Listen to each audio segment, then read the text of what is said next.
mulai mau beres rumah kita.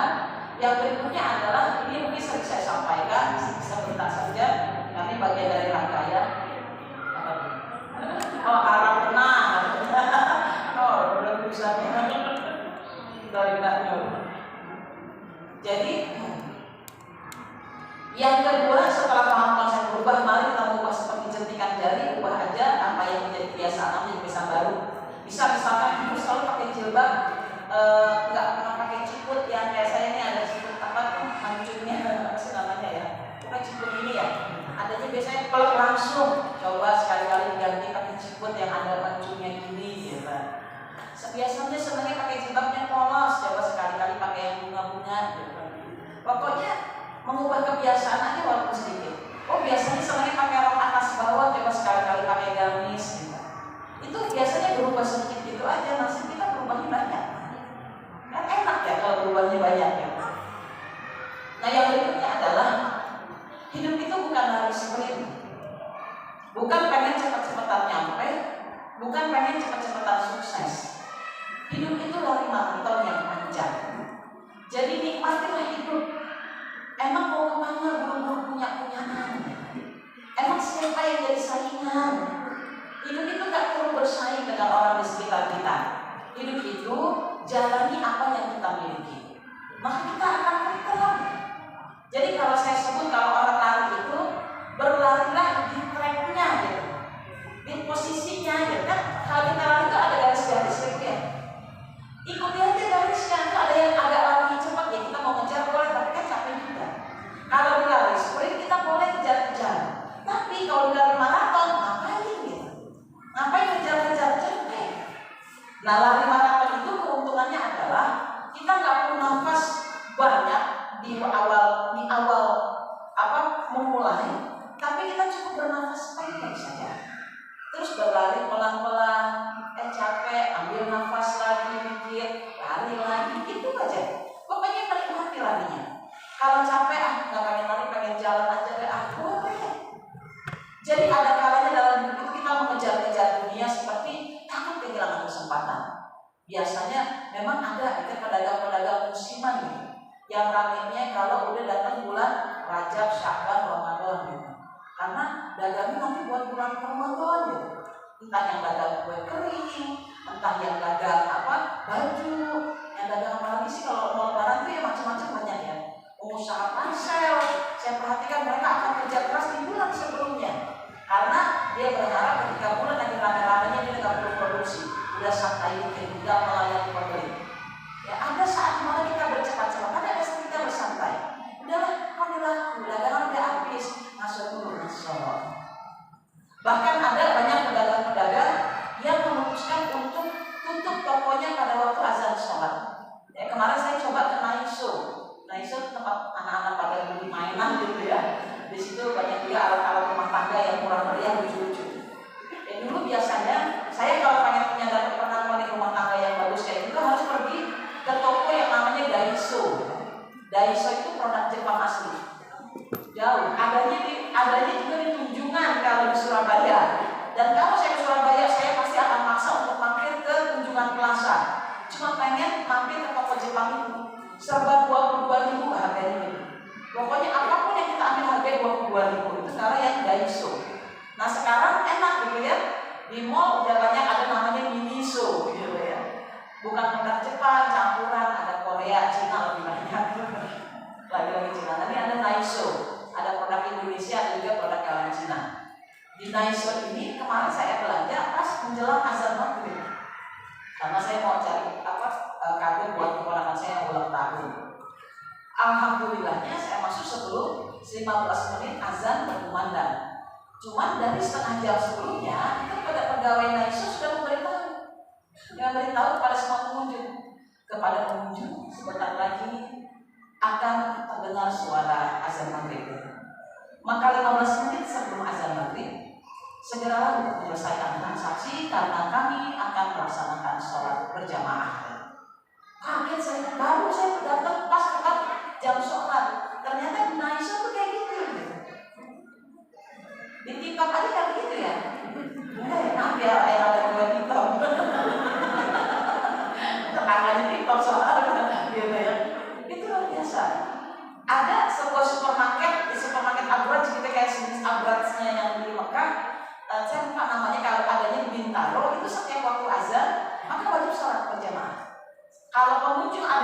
terjebak di dalamnya, ya mereka harus pergi ke ruang sholat, atau ya kalau memang bukan apa misalnya tidak sholat segala macam, ya harus siap nunggu sampai mereka selesai sholat. Persis kayak suasana di Mekah atau di Madinah, setiap jam sholat suruh kapal tutup.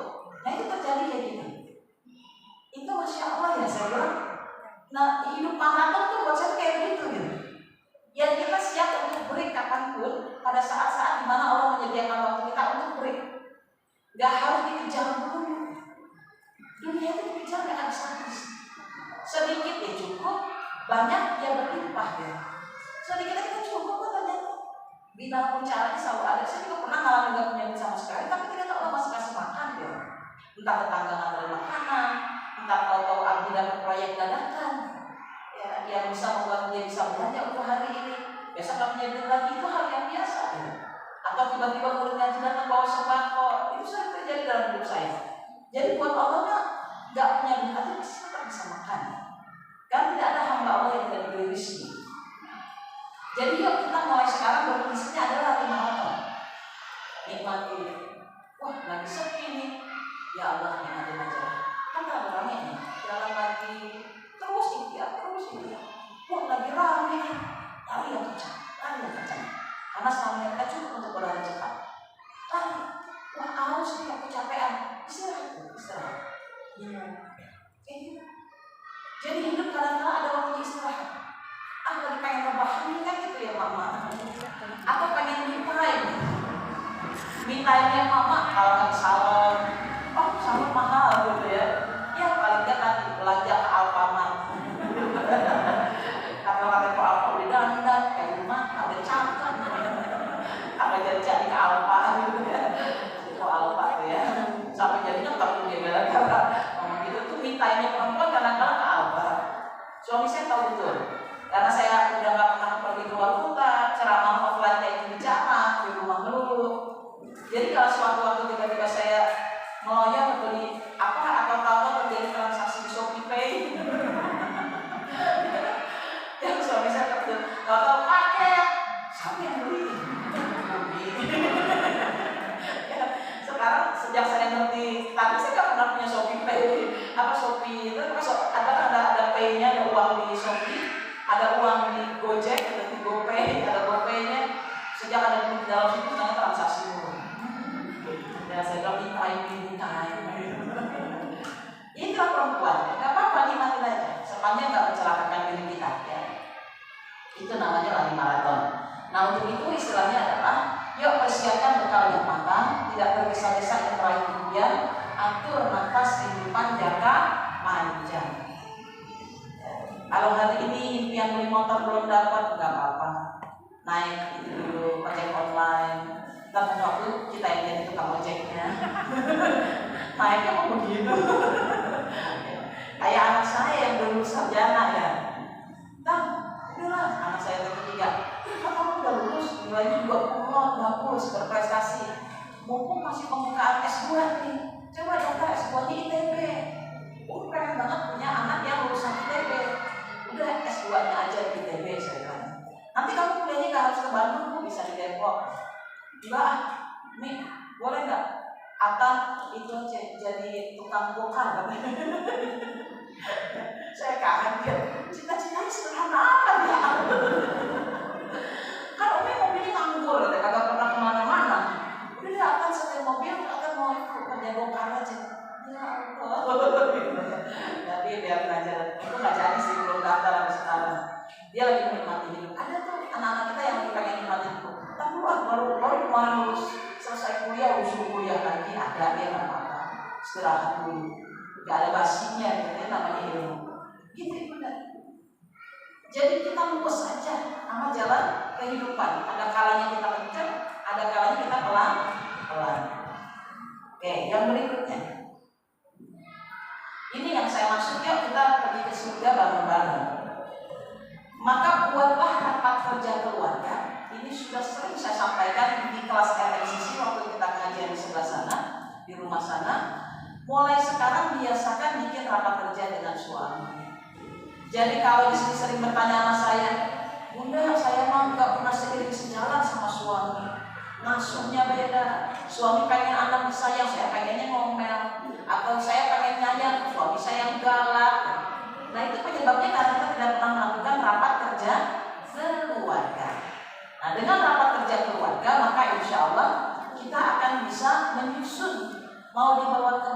keluarga ini mau dibawa kemana? Sebaik-baik tujuan adalah menuntun anak-anak kita pergi ke surga. Saya pernah cerita ya tentang ibu yang marah-marah sama anaknya. Gue supaya lo mati ketiban runtuhan rumah. Gara-gara anaknya kerjaannya main dulu, sekalinya main ke rumah tua yang mau hukum. Si emaknya ngomongnya asal, gue supaya lo ya mati lo ketiban sama runtuhan bangunan. Anaknya biasa aja, biasa mama tukang ngomel. Emaknya juga lupa bahwa dia pernah ngomel begitu. Dan beberapa tahun kemudian anaknya sudah dewasa, hanya bisa bekerja menjadi kuli bangunan. Dan ternyata bangunan yang sedang dibangun mengalami kecelakaan kerja, runtuh dan dia termasuk korban yang meninggal. Ibunya baru menyadari bahwa ternyata dia pernah berucap, gue supaya lo mati ketiban bangunan. Dan benar ketiban. Padahal itu jaraknya jauh banget dari masa kecil sampai dewasa. Dan anaknya pun tidak menyangka bahwa omongan itu akan dijawab. Itu satu. Kisah yang kedua, kisah seorang kakek tua berumur 80 tahun. Jadi penghafal Al-Quran, diri sudah hafal 30 juz. Semua orang kagum kepada si kakek. Kakek luar biasa, udah tua rajin banget sampai rela bisa ngapalin Quran, semuanya bisa dihafal. Apa rahasianya? Apa jawaban si kakek? Rahasianya bukan karena hebatnya saya, tapi sabab doa orang tua saya yang sudah meninggal. Ibu saya selalu mengatakan, saya pengen punya anak penghafal Quran. Didoain terus anaknya jadi penghafal Quran. Ternyata Allah mengizinkan si ibu punya anak penghafal Quran meskipun anaknya itu baru bisa menghafal sampai usia 80 tahun. Ini kan ada yang unik ya.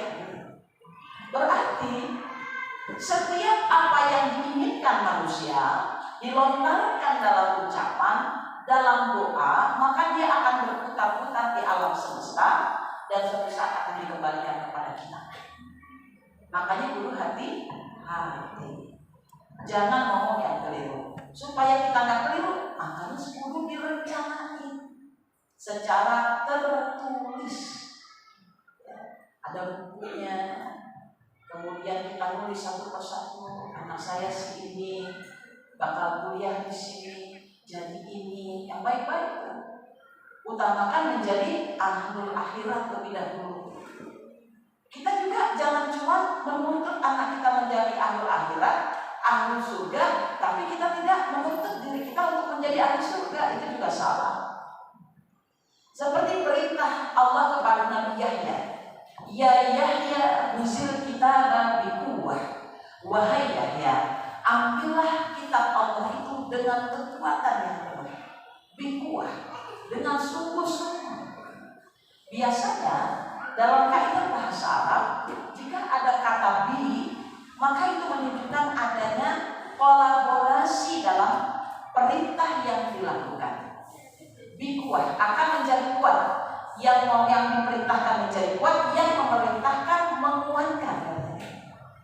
Karena Nabi Yahya yang memerintahkan adalah Allah, maka Nabi Yahya mendapatkan kekuatan dari Allah. Allah pun menurunkan kekuatannya agar Nabi Yahya mampu mengikut beban dakwah seberat apapun. Meskipun pada akhirnya Nabi Yahya meninggal dunia dengan cara dibunuh, gitu ya, dengan sangat sadis, gitu ya. Demikian juga dengan ayahnya Zakaria, terbunuh ketika ia bersembunyi di balik pohon dan pohon itu dibelah. Nah, ini sadis, gitu ya. Tapi mereka itu kuat menghadapi peristiwa itu. Biquwwah. Sama, berarti kalau kita mengasuh anak, dalam impian kita pengen punya anak yang bisa menjadi ahli surga, maka jangan lupa kita pun harus minta kita juga jadi ahli surga. Berarti kalau kita minta anak kita jadi penghafal Al-Quran, maka kita juga harus menghafal Al-Quran. Paham? Jadi jangan gini, Bunda doain ya anak saya jadi penghafal Al-Quran, saya masukin pesantren nih, amin. Terus impian ibu apa? Ya saya kerja, nyari duit buat bayar pesantren. Ibu ngapalin Quran enggak? Anak saya aja, saya nggak usah gitu. Ini kan aneh gitu ya. Kan yang pengen dapat amal surga bukan cuma kita dari anak kita, ibu kita juga pengen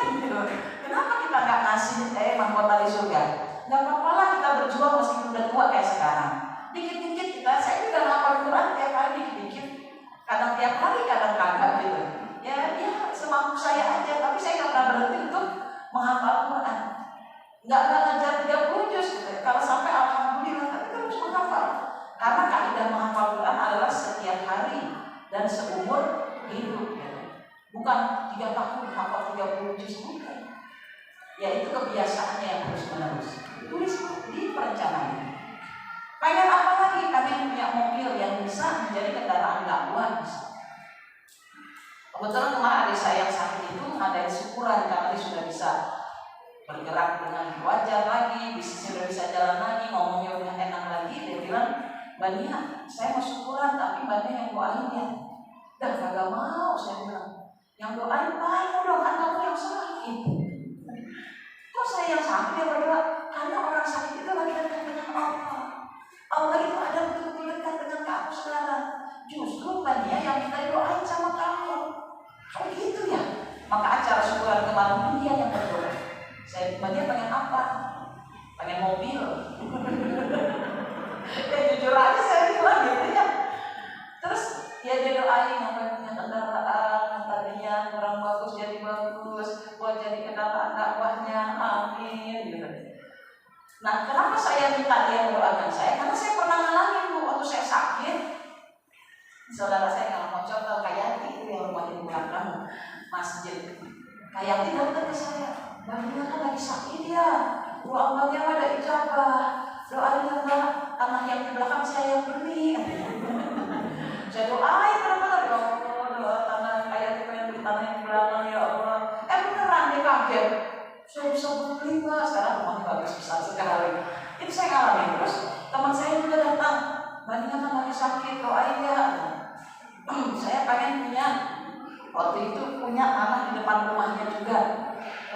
Mulai dari saya tinggalnya di daerah apa itu namanya, Tanjung Barat, daerah Tanjung Barat. Di sana rumahnya ditunjukin di gang 100, kalau daerah gang 100 ditunjukin lah. Amin ya Allah, saya doain dan alhamdulillah bisa begitu.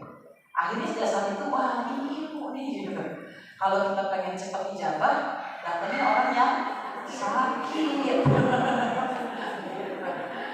Jadi jangan kita doain udah, jangan lupa kita minta doain. Terus kalau kita sakit kita bilang, ayo siapa yang mau didoain sama saya? Kita penawaran. Maunya apa ya? Jangan lupa kalau udah dapet. Kita doain. Kayak gitulah. Itu membantu sekali. Jadi tuliskan doa-doanya, doa finansialnya, bisnisnya, semua tuliskan. Saya pengen keliling dunia, saya tuliskan. Saya pengen keliling Indonesia, saya tuliskan. Saya pengen dapat punya duit yang kayak tisu. Ada lagi gitu ya. Jadi tiap diambil ada lagi, asal dompet kosong, bentar lagi datang nih. Jadi tiap dompet kosong saya tahu ada tisu berikutnya gitu. Ya lagi ganti tisu nih, yang gedean, tebelan gitu. Jadi gak pernah khawatir dengan apapun. Karena dia sadar udah direncanain. Karena kita berdoa, ya Allah saya pengen rezeki yang terus bisa diambil dan tidak pernah habis-habis. Dan insya Allah kita dikasih terus. Yang penting itu ditulis. Paham kok? Ya, dijadiin sebagai impian. Tadi pengen jadi apa bisa sampai ke surga, sholat sunnahnya, ibadahnya. Sama termasuk kesehatan badan biar langsing. Tahun 2017 itu saya sempat langsing. Kita berjuang nih sampai ada sisi pada puasa kayak ketofastosis. Tapi ambiar. Begitu pandemi saya tidak tahan dengan godaan karbohidrat. Pandemi kan gak kemana-mana. Kalau kemana-mana saya masih bisa pilih makanan. Kalau di rumah bingung. Ada yang nasi goreng namanya duit pas-pasan ya kan. Kalau pandemi kerjaan beda tuh. Ada nasi goreng nih ya, makan nasi goreng ya. Malah kata saya. Nah alhamdulillah kemarin saya dapat kabar dari pemeriksaan gula darah saya adalah hampir 500. Wow. Itu kagak pingsan. Pas tahu lagi jalan-jalan di Montras, Transmart yang ada di Cibubur. Kok saya orang mau stroke ya, saya bilang gitu. Kaki saya pada kram. Maka besoknya saya tes gula darah hampir 500. Wah, saya harus diet lagi. Akhirnya resolusi 2022 saya adalah berat badan 65 kg. Ya. Dan belajar lagi, baca teorinya Hughes ya. Alhamdulillah sama adik saya perempuan yang sakit ini, dia mau ngehadiahin saya, Mbak, kita pergi ke dokter bareng-bareng. Dan dia harus dipantau oleh ahli gizi. Dan saya akan biayai banyak, masya Allah. Jadi mudah-mudahan bisa kita sehat semua. Ini semua rencana kesehatannya. Yang pengen gula darahnya normal. Tadi saya sebelum kesini tes gula darah dulu. Gula darah saya 196 masih tinggi ya. Harusnya 120-an kalau mau normal. Ya doain cepat sehat. Ya itulah seperti itu. Kadang-kadang kita butuh peneguran. Jadi ditegur sama Allah. Jadi ingat. Ini maaf kalian saya makan. Tapi dibungkus boleh.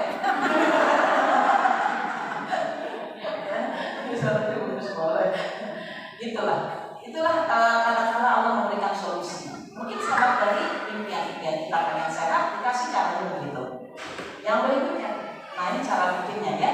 Jadi nanti di rumah beli buku agenda atau apa, atau kalau di rumah punya kertas-kertas agak kepake. Kadang-kadang saya suka guntingin buku apa zaman dulu mah ya kita mah kagak sanggup beli agenda. Jadi buku sekolah anak saya kan suka belum habis tuh. Saya guntingin, saya lem, sampai akhirnya jadi buku yang bikin sendiri.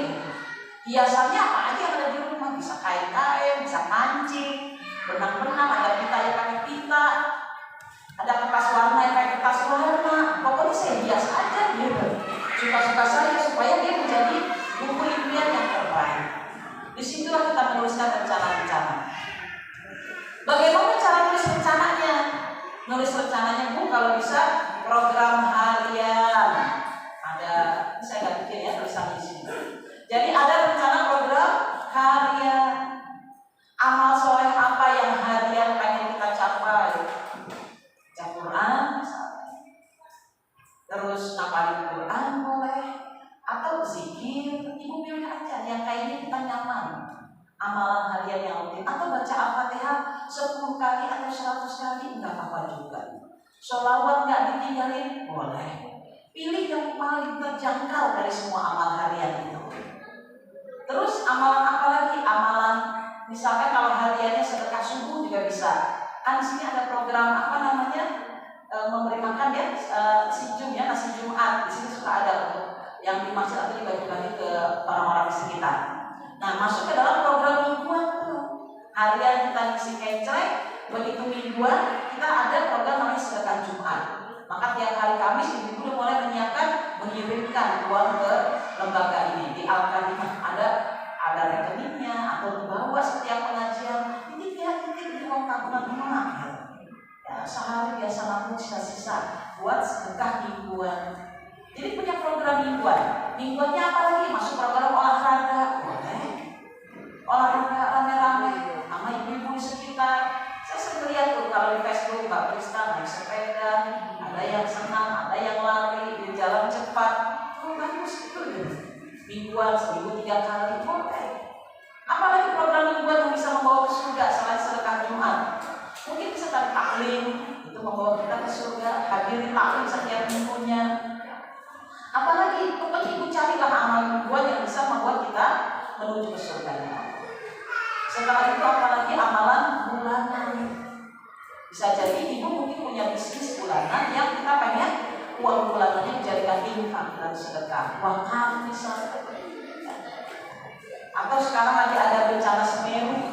Ya sekarang saya bekerja sama dengan Zakat Sukses bikin kemarin saya di grup RMCC maupun Al-Karimah. Saya minta tolong bikin saya website khusus saya doang gitu ya. Gak ada yang lain buat galang dana erupsi Semeru. Jadi orang tinggal transfer pakai GoPay, pakai ShopeePay, 10.000 diterima, 5.000 aja kita terima, gitu ya sampai begitu. Demi apa membantu orang lain? Saya berharap ikhtiar saya minta tolong dibikinin website sama Zakat Sukses, saya dapat pahala jariah. Walaupun saya tidak mengeluarkan uang banyak, saya ikutan, saya targetin sehari saya pakai GoPay berapa dikirim ke Zakat Suksesnya buat membantu saudara-saudara kita. Itu bisa dijadikan agenda bulanan, ibu ya.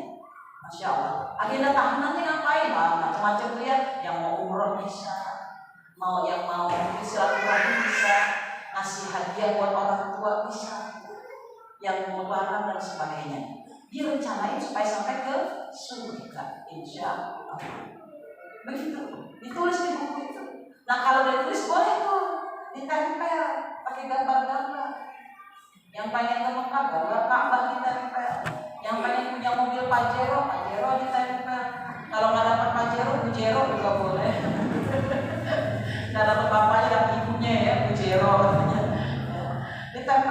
semua menjadi namanya dream chart.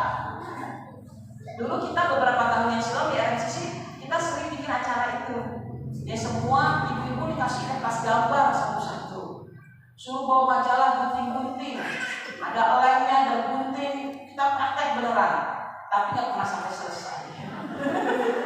Dunia kerja di rumah aja ya. Iya PR. Minimal saya udah ngajarin. Yang praktekin dialah yang beruntung. Yang nggak praktekin dia yang rugi gitu ya. Biasanya praktekin dia akan bercerita kepada saya, alhamdulillah benar mudah. Yang saya diajarin mudah nempel-nempelin sekarang kesampaian. Ya biasanya praktekin akan bisa menceritakan. Bisa dipahami ya, ini dia make your dream come true. Kita buat. Yang berikutnya, jika apa yang kita tuliskan meleset dari rencana yang kita buat, jangan bersedih hati. Karena kaidah pengabulan itu pasti. Kaidah pengabulan mimpi dan doa kita itu pasti. Karena Allah sendiri yang bilang, udhuni astajib lakum. Minta, maka aku akan kasih. Aku kabulkan, benar-benar. Kata Allah ya, astajib, aku jawab, bukan cuma dijawab, benar-benar semuanya dipenuhi. Nah cuma cara Allah memenuhi bisa jadi ada yang langsung diberikan di dunia, ada yang ditunda, ada yang ditukar. Tadi pagi saya baca Facebook seorang kawan yang mengingatkan saya kemarin. Dia tulis sederhana, dia bilang begini, ya Allah, aku pernah bersedekah subuh dan aku telah mendapatkannya karena niatku sedekah subuh supaya rezekiku berlimpah. Dan engkau telah mengabulkannya di dunia. Aku pernah berwakaf karena aku punya perusahaan yang berkembang, dan engkau pun telah memenuhi harapanku perusahaanku berkembang. Aku pun pernah disebut itu amal-amalnya. Jadi bilang gini, dan akhirnya ada hal yang aku takutkan. Aku takut ketika aku pulang ke akhirat nanti, engkau bilang, kan semuanya sudah dikabulkan di dunia, yang kamu udah gak punya lagi di akhirat. Saya jadi mikir, benar juga ya. Kita kan suka bersedekah ya, gitu ya. Tapi jangan-jangan beneran dikabulkan begitu pulang ke akhirat gak dapat apa-apa. Karena itu kita perlu untuk merancang doa-doa kita ini. Gak apa-apa kalau ada yang telah dikasih sama Allah, mungkin itu jadi penyelamat kita di akhirat. Gak apa-apa juga ada beda bentuknya, mungkin udah diganti bentuk yang lain. Saya benar-benar terharu ketika kemarin di syukuran adik saya itu kan ada macam-macam, ada ulang tahun perkawinan, ada ulang tahun suaminya, ada ulang tahun anaknya, dan semua mereka mengatakan, kalau ketika saya katakan mau hadiah apa dari Umi, enggak usah, nggak ada menerima hadiah. Dia bilang, bagi kami mamah sehat adalah hadiah terindah. Jadi ternyata seringkali kadang-kala kita mengharapkan orang mungkin pengen dapat hadiah yang terbagus, tapi ada hadiah yang paling diharapkan diganti, mendingan ditukar deh. Gak usah yang paling kasih apa-apa dunia, gak usah. Itu bisa kita beli nanti. Tapi dikasih sehat dan sembuh orang tuanya saja, itu anugerah yang tidak bisa tergantikan. Jadi akhirnya kemarin kita datang ke sana balik, malah kita yang dikasih hadiah. Karena dia betul-betul bersyukur. Dan itu benar-benar ternyata ini ya. Gak semua doa itu dikabulkan sekarang juga, bisa jadi diganti, bisa jadi nanti. Yang penting adalah pasti dikabulkan. Nah, supaya kita tidak kecewa dengan doa yang tidak dikabulkan, lihat gambar di sini. Beginilah cara Allah mengatur hidup manusia. Stepping. Tadi kan kita dengerin tujuan hidup, ada stepping, ada langkah. Nah, ketika kita melangkah menjalani kehidupan, pahamilah cara kerja Allah, yaitu istilahnya namanya sky view concept. Konsep melihat dari atas langit.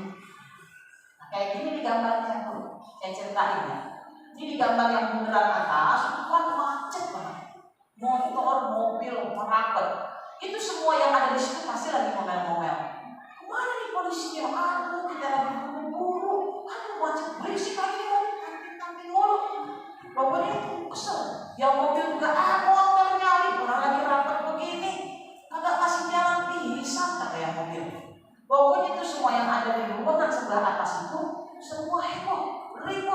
tidak sesuai harapan. Dan akhirnya polisi itu yang di Polantas juga bingung gimana cara melancarkan jalanan ini. Maka dia telepon ke antar pusat, tolong dilihat ada apa dengan Jalan Sudirman, misalkan di Jalan Sudirman. Maka polisi yang ada di kantor menerbangkan helikopter, menerbangkan drone gitu ya, terbang dipotret, cekrek. Kata yang di helikopter, sumber kemacetan bisa kami deteksi. Ada kontainer gandeng yang mogok tepat di perempatan. Maka kata orang pusat, langsung telepon Polantas yang di lapangan. Ada kontainer yang macet di depan. Segera suruh katanya, bilang gini. Segera suruh motor yang ada di sini untuk jalan ke sini, ini kosong, sepi. Jalan kemari, suruh dia belok kemari biar bisa lancar di sana. Lihat Bu, ya. Ini orang yang macet suruh lewat sini supaya kontainer ini bisa dipindahin. Ntar kalau kontainer berpindah kemari, ini baru boleh lewat lagi. Nah, ketika proses pengalihan itu, polisi yang ada di helikopter bilang segera lewat alur jalan yang sebelah sini yang sepi untuk diputar balikan. Apa yang terjadi dengan orang yang di kolong itu, yang di sana yang mengalami kemacetan? Tetap ngomel-ngomel. Apa nih polisi? Kita suruh lewat jalan yang lain, bukan tujuan kita. Ngapain kita disuruh kembali-kembali? Rasa polisinya emang ini kalau di Jakarta siapa yang salah? Anies nih. Sekarang tuh apapun yang salah Anies. Yang macet siapa? Yang salah Anies Baswedan gitu ya. Ini besok saya ceramah, saya lagi alhamdulillah tuh ya, lagi mulai bakal keliling ke Jakarta, DKI. Insya Allah Bu Ferry istrinya Pak Anies juga hadir. Wah jadi kenal Pak Anies Baswedan. Bakalannya apa ya misalnya? Saya bukan menyalahin, menyeramahin. Jadi lewatlah situ ya. Nah kita seringkali kayak gitu. Sebetulnya ketika Allah sepertinya tidak mengabulkan doa kita atau menunda doa kita, bukan karena Allah tidak sayang, tetapi Allah sedang memberi jalan yang lebih lancar untuk bisa lebih cepat sampai. Paham? Jadi jangan suuzon sama Allah. Kenapa syarat begini? Supaya kita tidak katanya gitu. Nah saya akan ajarkan kita ya cara mengubah cara berpikir cerdas itu seperti apa. Yang pertama, lihat gambar ini. Pahamilah tentang prinsip namanya mindset design thinking. Apa tuh mindset design thinking? Yaitu orang yang berpikir dengan cara kita desain dengan baik, diatur, ditata. Ini perahu itu adalah kita. Kita punya mimpi mau sampai ke pulau yang indah. Kita mau hidup di pulau yang indah tersebut. Udah siap-siap. Kata Allah, aku yang akan menggerakkan angin, kata Allah, supaya engkau cepat sampai ke pulau impianmu. Begitu kata Allah. Pokoknya aku tuntun engkau sampai ke ujung. Sekuat tenaga Allah akan berikan, dan buat Allah itu mungkin. Tapi sayangnya ternyata perahu kita tidak bisa jalan karena kita selalu melempar jangkar. Itu jangkar tuh, dijangkain, dibuat. Bukan cuma satu jangkar, 3, 10, 30, 50, 100, ribuan gitu.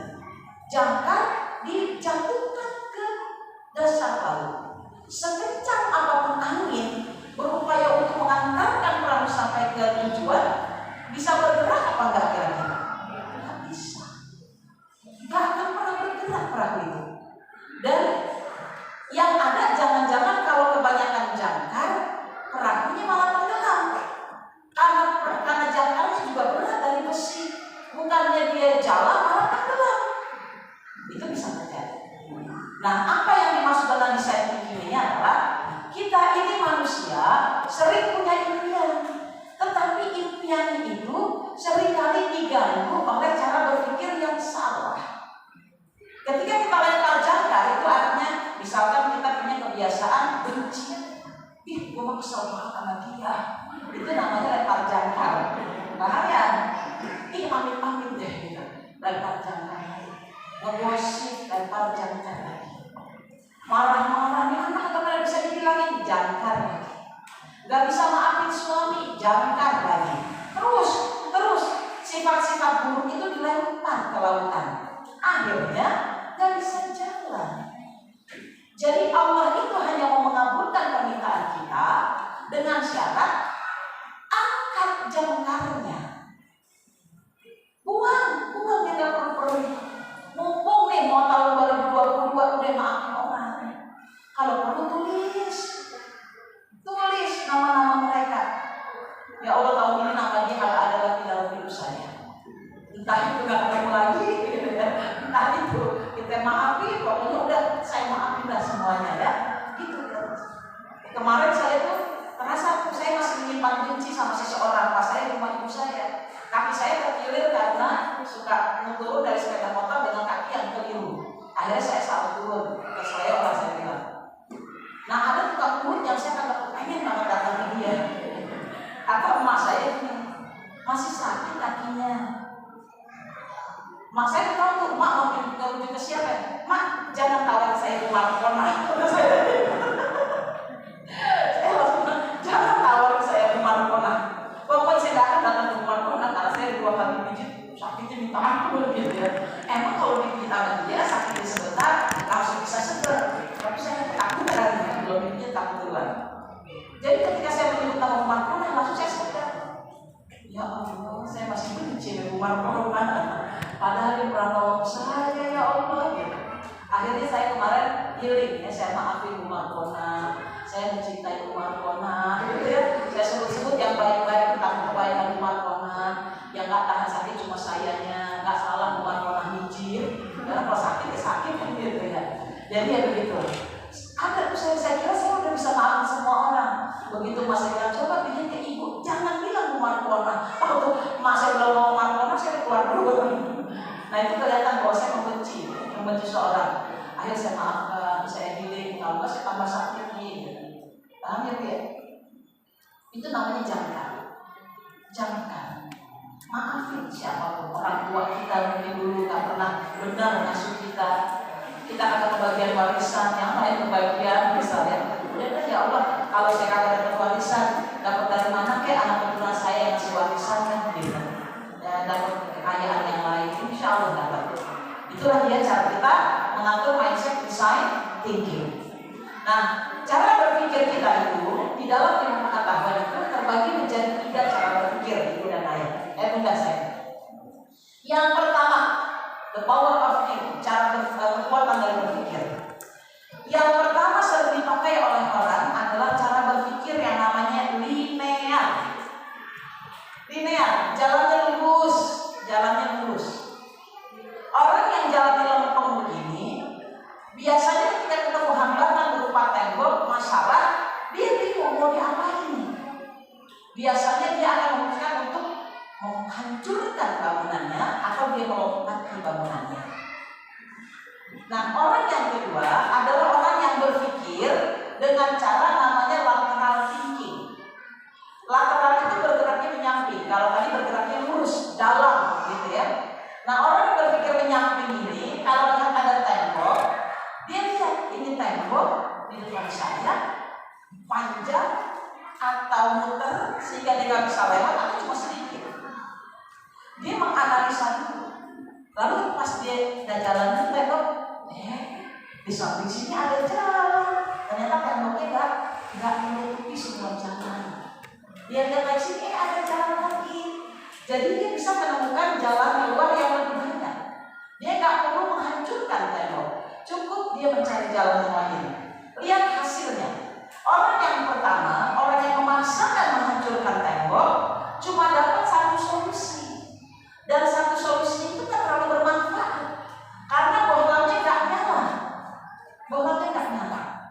Tapi orang yang mau berpikir dengan banyak sudut pandang dari semua hal dia coba telusuri, dia punya kemampuan mendapatkan solusi lebih banyak. Bisa 3 solusi, bahkan semuanya bercahaya, menjadi petunjuk. Nah, yang sering kita pakai adalah cara berpikir linear. Linear itu kalau sakit hati didalemin. Tadi saya dibilangin jadi ibu tuh yang benar lurus anak. Misalkan yang ngomong Langsung di dalam itu, emang salah saya sudah sekolah gitu. Mak bilang saya nggak benar masuk anak, padahal itu kan juga saya dari baca doa daripada emak gitu. Terus lagi, emak dia punya saya kasih duit masih ada mulutnya jahat sama saya gitu.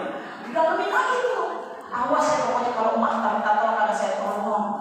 Terus di dalamin lagi, emak pada kalau sakit saya duluan yang ngajak ke dokter. Terus sampai dah. Itu namanya berpikir ini ya, dihajar. Gak ada solusi. Kalau berdapat nggak bermanfaat, nggak nyala lampunya, nggak menjadi apa-apa. Maka sebaiknya yang cara berpikir ini tolong dikurangi.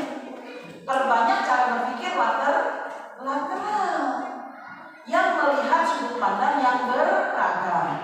Ketika mertua bilang rumah mendidik anak agak becus, maksud mak nggak becusnya di mana mak? Itu anakku ngokol, lu agak bersihin. Oh ngokol, ambil karet, kita bersihin, selesai. Kadang-kadang emang emak kita kalau ngomong terlalu general, sehingga otak kita terlalu melantur gitu. Nggak becus apa, nggak becus yang mana gitu. Pikir sendiri, tanya kuat. Ditanya, oh itu mak, saya kira mak, saya jadi istri yang kagak bener kakak, lu mah nggak kesayangan gua. Cuma kalau mau ngobrol bocah kan najis, yang bener. Oh iya mak, iya lain kali saya benerin. Itu namanya berpikir lateral. Bertanya, menancap kesempatan yang berbeda. Mungkin juga kata tidak becus itu adalah kita suka kelupaan, naruh kunci. Mungkin juga mak bener gitu ya mengingatkan saya. Aduh seneng punya mertua kayak begini kan. Siapa ya ibu mertua ya, kalau dia datang ke rumah saya semua lampu akan dipadamkan. Karena masalah karena ibu mertua saya itu hemat energi banget. Padahal istri saya bayar. Tapi emang udah kebiasaan deh saya tahu. Nanti datang siap-siap lampu gelap gitu. Kalau misalkan kita pergi lupa matiin AC, itu alhamdulillah dan nyari yang naik ke atas matiin AC lampu gitu ya. Dan kita nggak perlu berantem. Ya alhamdulillah ada orang tua yang membuat kita menjadi lebih hemat kan gitu. Nggak usah pakai marah dan berantem. Paham ya? Jadilah orang yang bijak, melihat sesuatu dari sudut pandang yang beragam. Nah yang ketiga ibunda adalah cara berpikir yang disebut the power of thinking with my head. Bahasanya Inggris banget sih bunda gitu. Berpikirlah dengan menggunakan peta pemikiran. Ya ini kayak ini. Mind mapping misal ya, misal saya tulis di tengah-tengah ini resolusi 2022. Saya tulis itu di tengah-tengah. Terus saya bikin di sini finansial saya tulis penghasilan 500 juta per bulan. Boleh nggak? Amin. Boleh, suka-suka saja. Terus dapat apa enggak? Terserah Allah. Kan kata Allah pasti aku kasih. Kali aja saya kagak dapat, anak saya yang ngasih 500 juta. Kali aja gitu ya. Ada proyek yang saya menggarap nilai proyeknya 500 juta. Ini tulis aja. Apalagi punya rumah baru tingkat, ada kolam renang, boleh kan finansial. Kenapa lagi? Ya kebutuhan-kebutuhan yang berhubungan dengan uang lah tulisin. Bisnis yang besar miliaran rupiah boleh. Terus cabangnya dari cabangnya. Terus yang kedua, kesehatan saya langsing 65 kg, gula darah normal, kolesterol normal gitu. Senang, mau aerobik, mau nge-gym, mau apa terserah, yoga, tulis nih supaya kita sehat. Terus ibadah, tulis lagi ibadah, cabangnya sholat malam seminggu sekali, apa tiap malam boleh, zikir harian pagi dan petang bisa, tilawah Quran, pokoknya cabang-cabangnya. Pikir lagi apa di sini? Karir, yang pekerjaan, karir suami, naik jabatan, terhormat di kantornya, disayangi semua bawahannya, dicintai atasannya, tulis. Apa lagi? Pergi umroh, pergi haji, keliling dunia, tulis aja. Bentuknya begini tapi ini yang saya lakukan. ketika saya menuliskan rencana, saya selalu pakai polanya mind mapping. Enggak lurus linear, tidak juga lewat jalan lain, tapi saya pakai mind mapping. Coba perhatikan bentuk gambarnya. Bentuk gambarnya seperti sinapsis otak manusia. Persisnya kayak jejaring syaraf, ya kan? Jadi semakin ibunda membuat jejaring-jejaring ini semakin ada langkah-langkah detailnya lagi, dari sini ada cabang-cabang lagi, semakin kita mendekat kepada pencapaian. Jadi kita pulang dari sini, PR-nya 1 beberes, 2 beli buku agenda, beli kalender, langsung buku agendanya digambar kayak begini, ya, atau buku gambar digambar kayak begini tentang mimpi-mimpi kita, tempel di tembok. Setiap tulisan umrah haji kasih gambar dari majalah atau print foto boleh, gambar Ka'bah, gambar Masjid Nabawi, saya gitu, gambar Turki. Saya sering berkhayal, saya bisa bikin, misalkan bikin flyer yang kayak buat kita pengajian tuh, saya ambil waktu itu Blue Mosque Masjid Sultan Ahmed, ya disebutnya masjid biru, kayak begini tinggi, masjid biru. Saya tempel itu gambar saya, suami saya lagi gandengan, padahal saya nggak ada di situ tadinya. Saya kasih aja, saya akan sampai ke Blue Mosque. Maka beberapa bulan kemudian, tahu-tahu saya disuruh mengawal jamaah yang bonus penerbangannya karena naik Turkish Airlines. Suami saya juga ikut, kita naik Turkish Airlines, bonus dari Turkisnya adalah seharian kita boleh di Turki. Akhirnya beneran saya masuk dia dengan foto di Blue Mosque, persis seperti foto bohongan yang saya bikin. Coba nanti pulang dari sini bikin foto bohongan, lagi main salju gitu ya, lagi ya harus saya kesampaian semua main salju gitu ya. Ternyata salju itu cuma seperti es serut. Saya kira salju kayak kapas ya, es serut, mana-mana es serut gitu ya. Kalau es serutnya udah mengeras ya jadi es balok, batu apa es benar-benar es, kemudian dinginnya luar biasa. Tapi seneng lah gitu ya, bisa ngerasain salju di mana. Caranya ini pakai ini resep pencapaian, dan wallahi alhamdulillah saya sudah mencapai apa yang saya inginkan dengan cara menulis ini. Jadi ini bukan teori biasa, memang para ahli yang mengajarkan dan saya mengikuti, dan benar kata para ahli. Mereka mempermudah itu menjadi kenyataan. Paham sampai sini? Siap berubah berpikirnya? Oke, selanjutnya terakhir, ubahlah paradigma berpikir kita. Kalau tadi mindset, sudut pandang, kalau ini benar-benar mengubah cara berpikir kita. Lihat, ini ada gambar kacamata raksasa. Kacamata itu kan dipakai di satu wajah yang sama ya, ini kayak saya pakai. Tapi kalau kita lihat di sini separuh-separuh, kita memandang sesuatu yang berbeda. Nah, contohnya gambar ini, di sini bilangin, gambar yang di sebelah kiri ada gambar dermaga seperti tumpukan balok-balok kayu. Tapi gambar yang di sebelah kanan justru yang kita bisa melihat ada pantai yang indah terbentang luas. Lalu ada jajaran bangku-bangku di tepi pantai rapi tersusun. Sementara yang di sebelah kiri seperti berantakan. Padahal ini di satu kacamata yang sama. Nah, kita akan bilang kacamata bagian sebelah kiri kita sebut namanya kontras. Sesuatu yang tidak disukai atau dislike. Gue gak suka main ini, gak mau. Kontras ya. Nah, sesuatu yang di sebelah kanan itu disebutnya clarity, light, apa yang selalu kita sukai. Nah, sebetulnya kan gampang. Cara membuat kacamata ini bisa berubah cukup dengan cara menggeser begini, benar gak? Kalau menggeser ke sini adanya dermaga dengan tumpukan yang berantakan. Tapi ketika kita bergeser ke arah sebelah sini, maka yang akan kita adalah keindahan. Cuma geser dikit doang.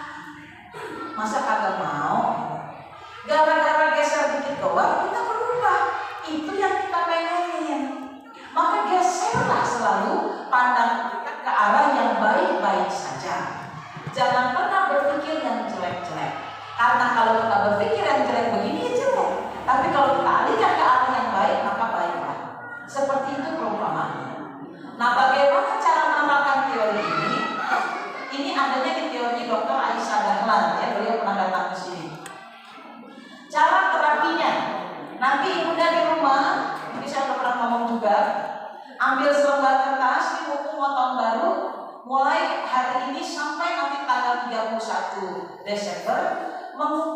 daftar-daftar hal-hal yang tidak kita sukai. Tulis dong. Saya paling gak demen cucian piring numpuk, saya paling gak demen setrikaan kagak ada yang ngerjain, saya paling gak demen bocah banget kesiangan, saya paling gak demen, nah tulis aja. Tulis yang gak enak-enak, semuanya ditulis. Supaya apa? Supaya bisa kita ganti nih. Kan kita merubah gitu ya, supaya kita dari kontras jadi clarity. Udah tulisin yang gak enak, maka ambil selembar kertas lagi, kita akan terjemahkan yang tadi gak enak menjadi sesuatu yang sama maksudnya, tetapi lebih positif cara bicaranya. Nah, saya kasih contoh seperti ini. Ini contohnya. Aku kesulitan untuk mengajarkan anakku. Banyak tuh mama, susah banget ngajarin bocah kalau mau belajar. Mana saya kagak ngerti. Nah, tulis di lembar clarity-nya, aku akan mencoba belajar mencari materi yang lebih kreatif dengan untuk mengajar anakku. Kan sama tuh maksudnya. Kita pengen anak kita bisa belajar. Selama ini kita nggak bisa ngajar. Ganti, saya akan mencoba belajar lebih kreatif, mencari cara belajar anakku. Gitu. Mungkin anaknya belajar matematikanya nggak bisa, tuh pakai tulis, ambil lidi, sekarang belajar perkalian, kagak ngerti, pakai lidi. Ya kayak zaman dulu kan suka bawa lidi ya. Saya tuh waktu masih kecil sama bapak saya, dipotongin tuh lidi sampai 100 batang untuk belajar teori tentang perkalian. Saya jadi mudah dengan lidi. Nah kita cari tuh, anak kita kalau suruh ngapalin di sekolah satu kali satu, kalau perkalian satu gampang gitu. Begitu 3 kali 7, otaknya langsung pusing ya. Nah itu bisa cari cara yang lebih kreatif. Kita bilang kita akan mencari cara. Yang kedua, aku mudah tersulut amarah kalau anakku membantah. Ganti dong, ganti dengan kata-kata aku mendapati diriku lebih tenang menyikapi keadaan. Nyikapin anak lebih tenang, jangan marah dulu gitu. Memahami mereka sedang bertumbuh dan belajar. Jadi kalau anak membantah, kita bilang bukan lagi bantah, lagi bertumbuh dan belajar menyampaikan pendapatnya. Jadi kita lebih tenang. Berikutnya, aku sedih kondisi keuangan keluarga yang selalu pas-pasan. Nah kita sering ngomong gitu. Saya mau ya pas-pasan, aku lagi pandemi, bukan pas-pasan minus. Itu kan sering kita omongin. Harusnya diganti. Doain ya dia, gitu. Saya senantiasa berada dalam keberlimpahan dan keberkahan. Doain ya, saya cuma bisa ngomong doain. Orang tahu kita lagi susah sebenarnya. Tapi karena kita minta doain itu saya dalam keberlimpahan dan keberkahan.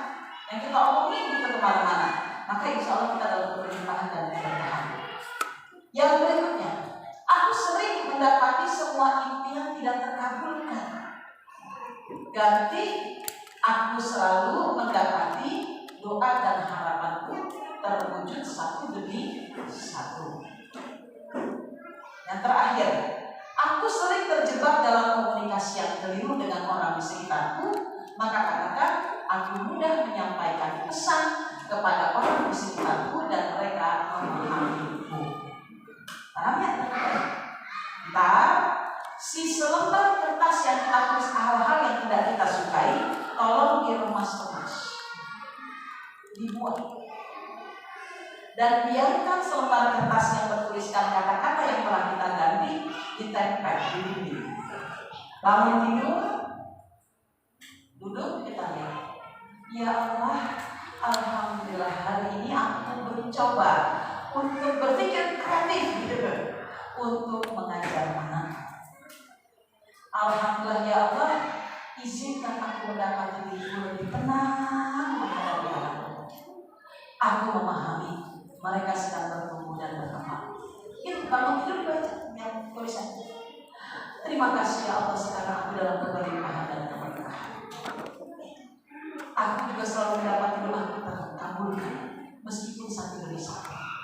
Terima kasih ya Allah, sekarang aku lebih pandai menyampaikan kata-kata kepada orang lain sehingga orang lain tidak salah paham kepadaku. Gitu, ngomong. Nah teori ini Sebetulnya udah lama saya pelajari, seperti teori hipnosis sendiri. Karena saya menyaksikan kadar gula darah saya hampir 500 itulah, saya khawatir akan terjadi komplikasi lebih mendalam dari penyakit yang saya alami.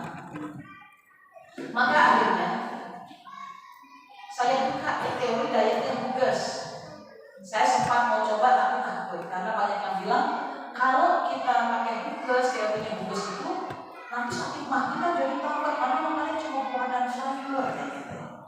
Ini saya penasaran benar apa enggak saya praktik. Saya yakin semua videonya Huges. Ini kalau khususnya bayarnya bisa 3 juta tuh. Itu online pakai Zoom 3 juta. Offline-nya 6 sampai 7 juta. Mahal sekali untuk langsung dan saya. Emang dia berhasil ya? 150 kilo jadi 59 kilo coba. Siapa yang nggak pengen belajar sama beliau? Tapi berhubung saya sudah belajar ilmu tentang quantum healing, bagaimana cara menghipnosis diri udah lama, maka saya lebih cepat mempelajari apa yang dari Huges maksud. Teorinya ternyata memang sederhana. Cuma nggak sesederhana orang-orang yang belum pernah belajar quantum healing. Nah, ibu-ibu di sini pernah belajar sebenarnya. Ya tadinya secara kasar bisa suruh buang-buang yang jangkar. Nah kalau di Huges bedanya, dari Huges itu gini, kita disuruh ngomong, ya Allah, aku kenapa sini? Aku kenapa sini? Nah itu ibu nanti di rumah gitu aja.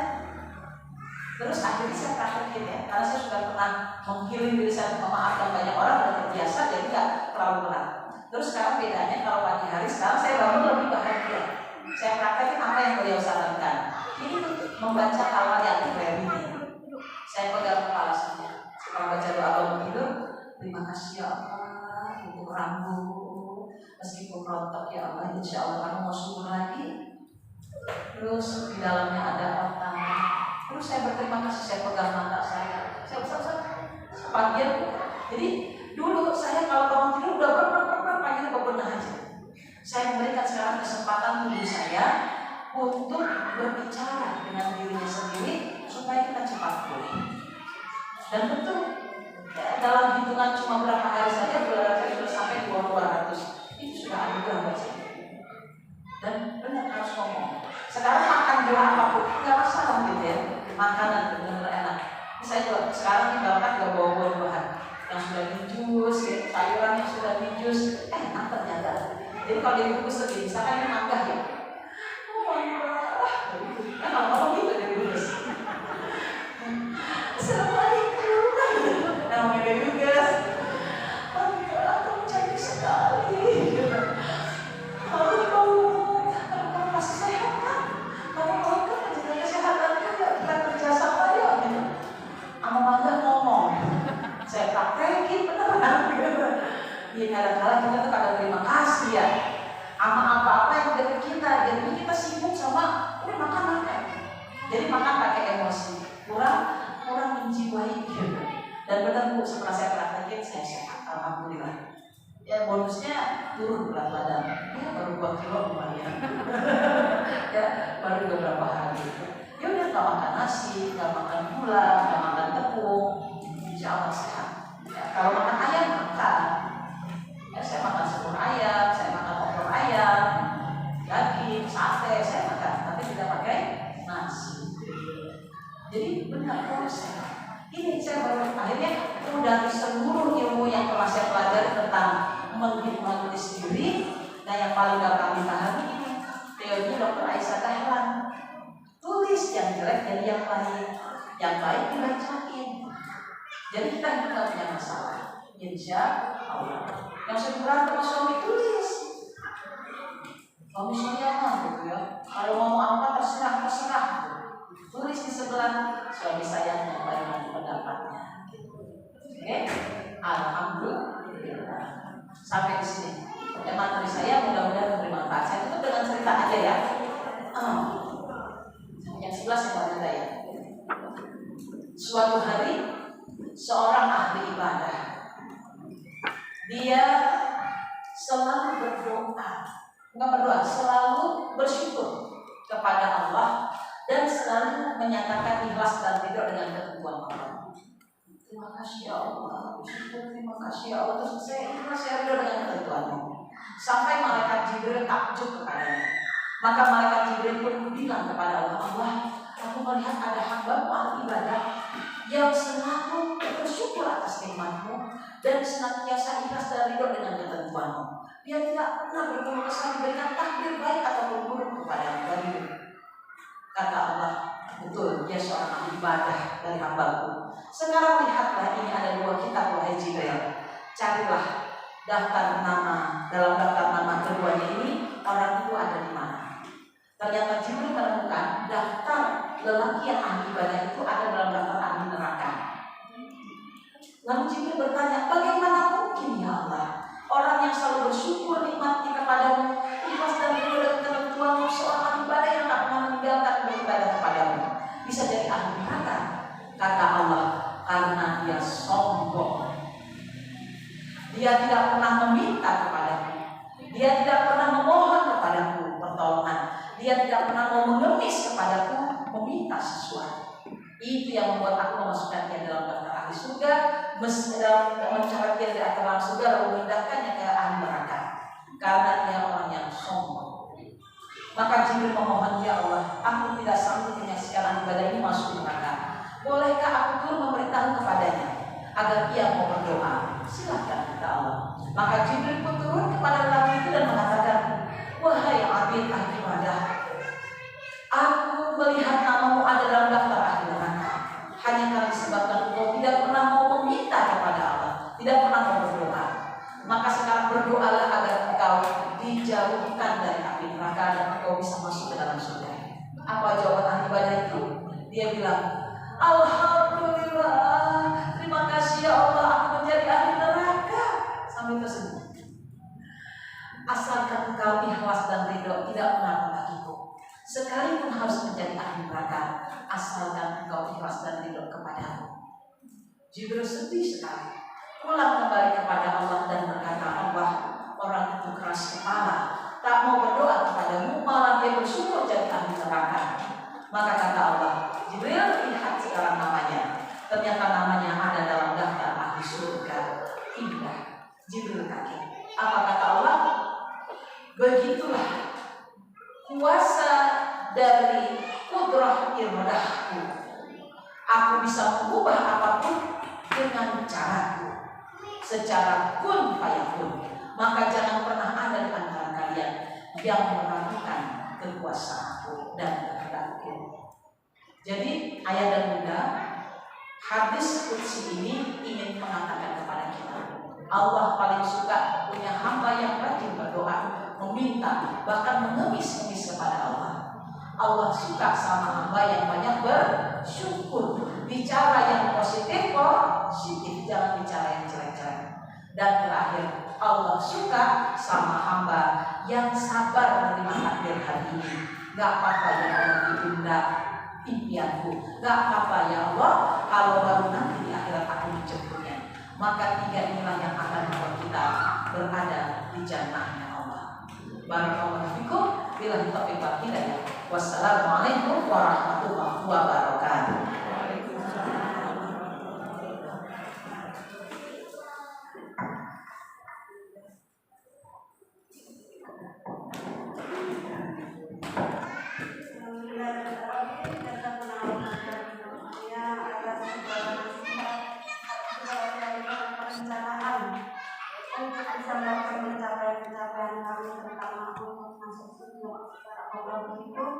Semoga kami dimudahkan untuk membuat perencanaan kami. Amin ya rabbal alamin.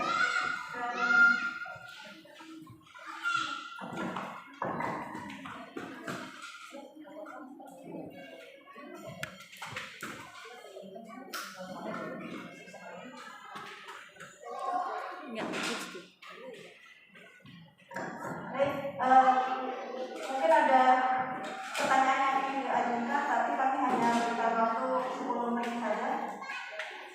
Satu penanya, dipercepat ya pertanyaannya.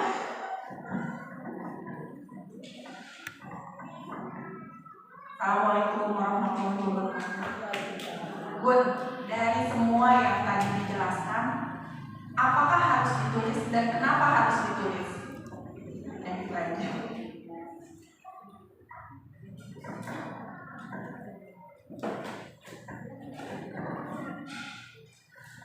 Kenapa harus ditulis? Ya, kalau yang udah sering ngaji sama saya tahu banget, sebetulnya Pak Yudi udah tahu. Ya, biar buat yang baru datang, baru tahu teorinya bisa lebih tahu. Gitu ya. Jadi kenapa kita harus menulis? Karena gerakan tangan kita ini adalah gerakan DNA. DNA tubuh kita yang ada di badan. Saya sempat sampaikan DNA kita isinya Quran. Kalau kita nulis, maka yang kita tuliskan itu adalah takdir hidup kita. Jadi ketika kita misalnya pakai mind map, kita baru ini pakai mind map yang bentuknya cabang-cabang tadi kan kayak kerja otak. Kita tulis cabang itu dia langsung kayak nyetak. Jadi sini kita tulis juga nih, gerakannya bisa kita tulis sendiri, kata cetak. Terus dia langsung pasang sistem. Misalkan kita pasang sistemnya, pengen pergi haji tahun sekian, di otak tuh langsung ada DNA yang dipanggil itu membuka kartu haji kita. Emang kita bakal berangkat haji. Nanti tinggal kapan takdirnya itu yang kita tidak tahu. Yang penting kartu haji dibuka. Jadi kayak nulis itu kayak ngambil kunci pergi haji, kita udah ambil kuncinya. Kunci jalan-jalan ke luar negeri, mau kemana? Ke Jerman, udah diambil kuncinya dengan cara nulis. Itu sama aja kayak kita ngambil kunci. Setelah itu nanti tubuh kita akan membukanya di masa dimana Allah takdirkan itu tepat pada waktunya. Atau nanti anak kita yang ngajar, itu segala macam cara itu akan terbuka dengan izin Allah. Seperti itu cara kita kenapa harus menulis. Dan gerakan tulisan kita ini menentukan masa depan kita, makanya nulisnya harus rapi. Biasanya anak-anak SD kita punya tulisan yang suka kayak cakar ayam. Itu hati-hati, karena hidup anak kita akan tidak terkendali. Jadi saya paling fokus tuh sama tulisan anak. Saya minta perbaiki terus. Jadi enggak, kakak tulisannya rapi ya tadi. Adek tulisannya terlalu acak adul, atas ke bawah. Saya punya anak perempuan yang kedua itu kalau nulis huruf A sering anak huruf A-nya.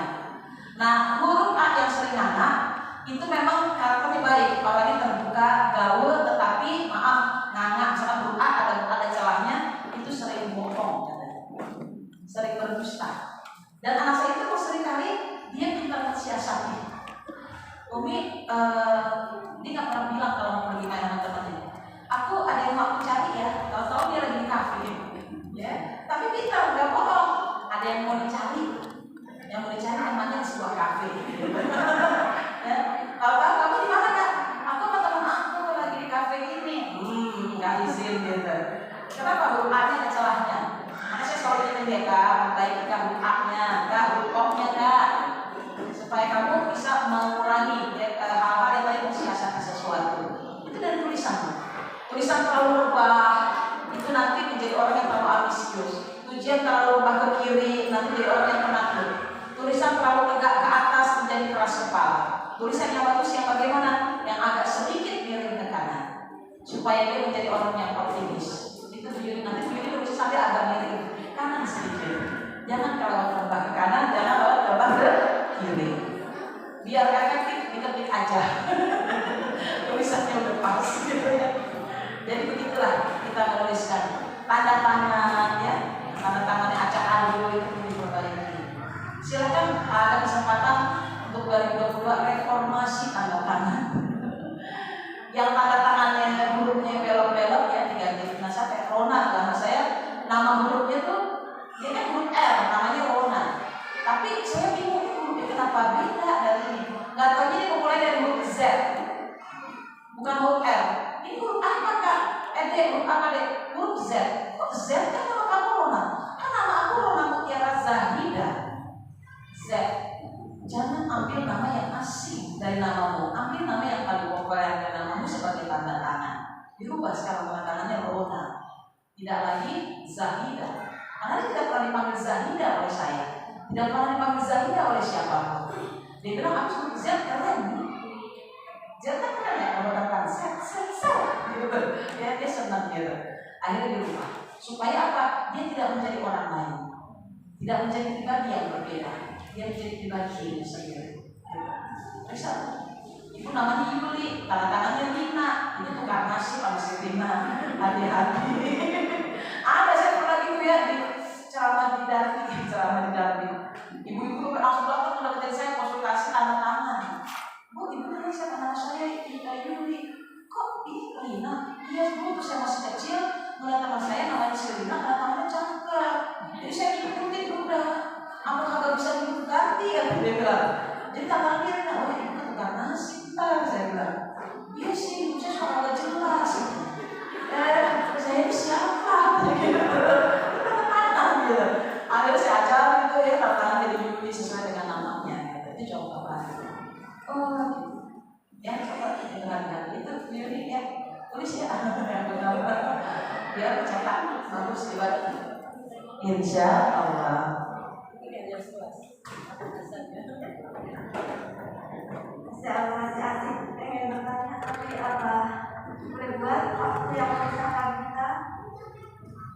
Semoga ilmu yang kita dapat hari ini dan yang sudah disampaikan oleh Bunda Mulia bermanfaat dan berkah bagi bunda-bunda semua. Kita tutup kajian hari ini dengan membaca hamdalah, istighfar,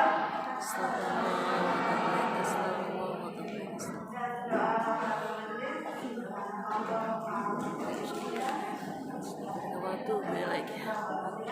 Jazakumullah khairan semua. Sampai jumpa di kajian MTA Karimah pekan depan, insya Allah.